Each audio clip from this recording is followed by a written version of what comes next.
Hello everyone. So the other day I was looking on the Huffington Post website and came across an article called 5 Signs You Might Be Dating a Man-Child, which is deemed to be relationship advice for women. So I thought, for the sake of equality, and because men need relationship advice as well, I would go through the article and edit it to reflect problems men may have to deal with when in a relationship with a woman, or should I say, woman-child. So I present to you 5 signs you might be dating a woman-child. Now first up, I just wanted to say that I've left the first paragraph or so unedited, because to me it comes off a little creepy. Let me read it to you. The idea of a boy who never grows up is promoted and even romanticized in our culture as sexy and just the way men are. Sadly, women often pay the price for such a prize. Is this the reason why so many female teachers prey on high school boys?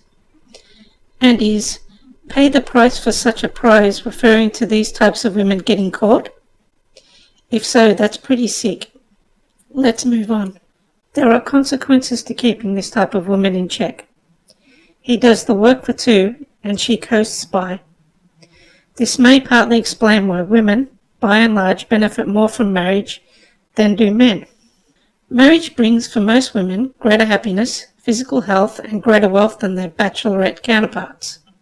Men, on the other hand, can't take for granted that they too will reap these same benefits. In fact, for men, benefiting from a marriage or long-term partnership is dependent upon the quality of the partnership. Men, before partnering up for the long term or considering marriage, strongly consider if you are dating someone you will have to carry along in life versus a real partner you can depend upon. What appears to be fun and sexy now could eventually become dead weight that you have to carry along with your children, household duties, and finances. Here are 5 signs that you might be dating a woman-child. 1. You have to pick up after her. This can be anything from mundane picking up of her clothes and food items around her living space, to the more serious, picking up after her unpaid debts, picking up the tab more times than not, paying for her Christmas or birthday gifts for her family members. When something goes wrong with her work or friends, you're the one that bails her out. You explain things to take the heat or responsibility off her shoulders. You find yourself making excuses for her, rationalizing her poor choices and working to see things from her perspective more than your own. When people do not fully grow up, they farm out the hard work of adulthood to those closest to them. It can be subtle, but if you're making excuses, stop and reflect on why you're picking up after a grown woman. 2. Talk of children or commitment brings panic to her eyes. Once you have dated for some time, you bring up the future. You see panic and desire to flee immediately. Blaming your tactic, you vow to yourself to bring it up more casually next time. This time you say it in a joking way. When watching a sitcom about the horrors of potty training, you say, "You'll be in charge of the potty training when we have kids." Ha! You look over and see that same panic in her eyes. And within half an hour of you making this comment, she leaves the premises. If after a reasonable amount of time you cannot bring up the future on any level and have a reasonable discourse, you are dating a woman-child. This behavior is strange. After all, just talking about the future or what you want or don't want doesn't mean it's going to happen or that you are certain you even want it to happen. It's just talk. You deserve to be able to have these talks with your partners so you can see if they want the same things you want. Duh. 3. You incessantly nag. You hear yourself nagging her, but you can't stop. You feel if you don't remind her of what she needs to do, said she would do, or should do, she will never do it. You invariably find yourself disappointed and let down when she doesn't follow through with plans or commitments. She tells you to stop nagging her, but when you try to have a serious conversation about what bothers you, she shuts you down. The nag always gets bad press, But when you look deeper, the nagging is usually the result of someone not taking full responsibility for herself and her actions. However, just like parenting a teenager, each time you nag, you enable her behaviours.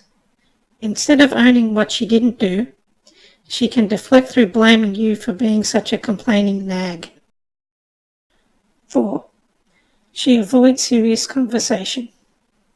When you stop the nagging and try to bring up your deeper issues or your deeper needs, she makes a joke, changes the topic, looks at her phone, or turns the table on you by telling you what you are doing wrong in the relationship. The last thing a woman child wants is a confrontation, and she will do anything to stop you in your tracks. See when you are trying to bring something serious to her attention, if you are the one backing out of the conversation by apologizing about something you did wrong. Do you find your original point never gets addressed, and you wind up talking about what you did wrong that triggered her poor behaviour?